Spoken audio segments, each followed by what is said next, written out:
ఇసుక తవ్వకాలు నిలిచిపోవడంతో నిర్మాణ రంగంలో స్తబ్దత నెలకొంది. ముఖ్యంగా రాజధాని పరిధిలోని భవన నిర్మాణాలు నిలిచిపోయాయి. ప్రభుత్వం, అధికారులు పరిస్థితిని చక్కదిద్దాలని నిర్మాణ రంగ ప్రతినిధులు కోరుతున్నారు.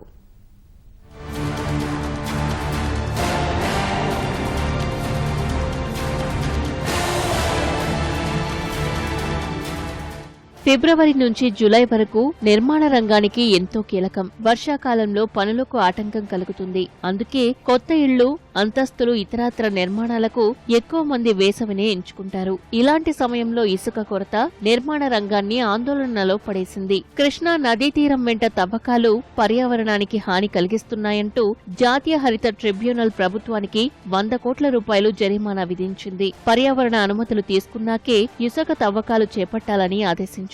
ఫలితంగా రాష్ట్రంలోని 500కు పైగా ఇసుక రీచ్లలో ఏప్రిల్ 1 నుంచి తవ్వకాలు నిలిచిపోయాయి. తమ వద్ద ఉన్న ఇసుక నిల్వలతో ఇప్పటి వరకు ఎలాగోలా నెట్టుకొచ్చిన నిర్మాణ రంగ ప్రతినిధులు ఇకపై ఏం చేయాలో అర్థం కావట్లేదని ఆందోళన చెందుతున్నారు.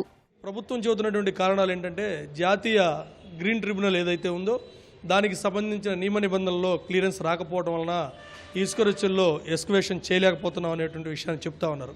ఎన్నికల నియమావళి ఉన్నప్పటికీ ఇది ప్రజలకి అత్యవసరమైనటువంటి పరిస్థితి కాబట్టి ప్రభుత్వ పెద్దలు, చీఫ్ సెక్రటరీ గారు కావచ్చు, అదేవిధంగా ఎన్నికల కమిషనర్ కావచ్చు, ఎవరైనా సరే దీని మీద త్వరితగతిన నిర్ణయాలు తీసుకోవాల్సినటువంటి అవసరం ఉంది.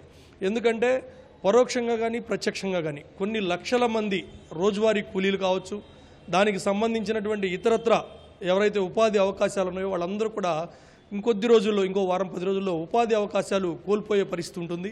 ఇప్పటికే 20 రోజుల నుంచి ఇసుక లేకపోవడం వల్ల నిర్మాణ రంగం చాలా ఇబ్బందుల్లో ఉంది.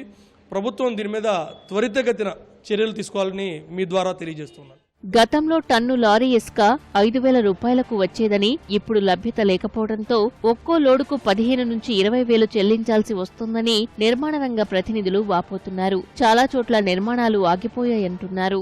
ఇప్పుడు all of sudden before elections ఈ శాండ్ అవైలబిలిటీ టోటల్ రీచెస్ అన్ని క్లోజ్ చేసామన్నారు.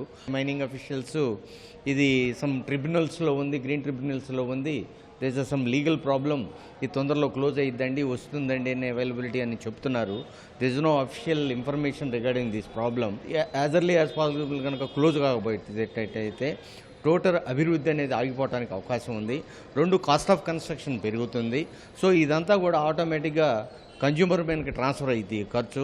ఇది చాలా ఇబ్బందికరమైన పరిస్థితి. ప్రభుత్వం దీని మీద ఇమ్మీడియట్గా యాక్షన్ తీసుకొని అవైలబిలిటీ ఆఫ్ ద శాండ్ మార్కెట్లోకి గతంలో ఎట్లా జరిగిందో అట్లా తీసుకువస్తేనే కానీ ఇప్పుడు మనం ఏ డెవలప్మెంట్ కావాలనుకుంటున్నామో డెవలప్మెంట్ ఆశించడానికి అవకాశం లేదు.